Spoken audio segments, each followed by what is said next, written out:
Ngayong araw ay naging successful nga pala ang pagbibreed ko ng beta. Mabuti na lang naging komportable sila sa isa't isa. Itong dalawa naman ay hindi na magkasundo at lagi nag-aaway. Ito na nga pala ngayon yung aking mga convict fry cichlid. Grabe guys, napakadami.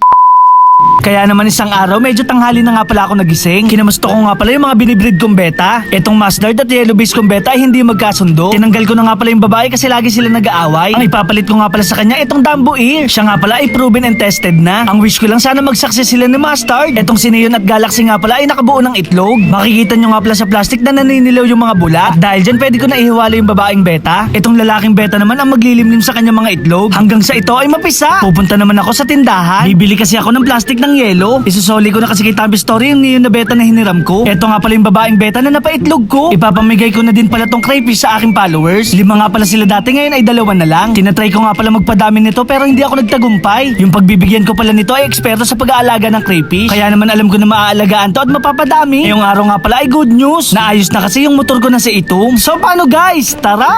Una nga pala kaming pupunta kay Tampi. Eksakto naman kakarating niya lang galing sa palengke. Isasauli ko na kasi yung neon na beta na hiniram ko. Nakita ko na naman tuloy yung flower horn ni Tampi na malaki ang ulo. Konti na lang pala yung mga beta na nandito. Yung iba kasi ay naibigay at naibenta na. Maraming salamat nga pala kay Tampi Story. Pupunta naman kami dun sa pagbibigyan ko ng crayfish. Dito lang pala yan sa may barangay Gulod. Masaya nga pala ako dahil may mag-aalaga na sa inyo. Big shoutout nga pala sa ating followers. Siya nga pala ay nakapagpaitlog na ng mga crayfish. Dati rin pala siya nag-aalaga ng beta kaya ibibigay niya na sa akin to. Nakakatuwa dahil parang nagpalitan lang kami ng items. Char. At dahil dyan na-scam na naman kayo ni Boy Macho no rin. Pupunta rin pala kami dito kay Kuya Dug. Dito rin kasi kami lagi bumibili ng sampagita. Bibili rin kasi kami ng masarap na ice candy. Ang kaso lang, eto na naman yung kontrabida.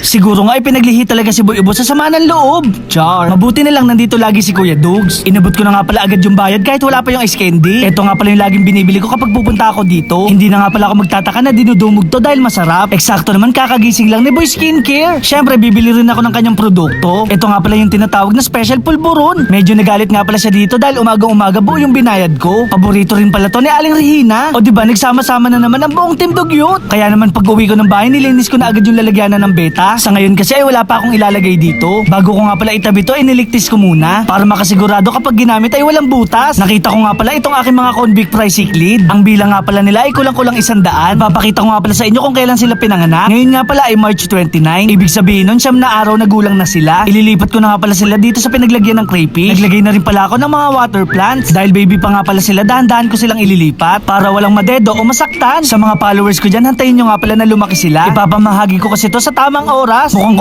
komportable naman sila dito sa bago nila lalagyan. Naglagay na rin pala ako ng halaman dito sa aking isang aquarium. Tatanggalin ko na rin pala dito yung ibang mga gapi. Ito nga pala yung binigay sa akin ng mga tagi-tsaong Quezon. So paano guys, hanggang dito na lang. Salamat sa panonood. Paalam!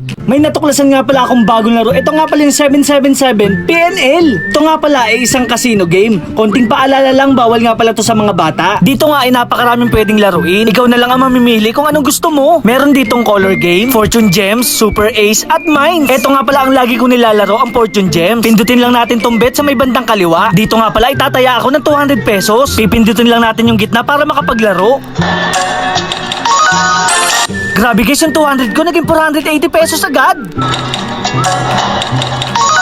Lumabas nga pala yung 5 wild at baka madoble pa to. Grabe guys, 2,400 ang panalo ko tapos times 3 pa. Napakaswerte ko ngayong araw dahil nanalo ako ng 7,200. At dahil dyan, pwede na natin tong i-cash out. O diba guys, napakadali lang maglaro ng 77 PNL. Nasa comment section ko nga pala yung link para mag-register.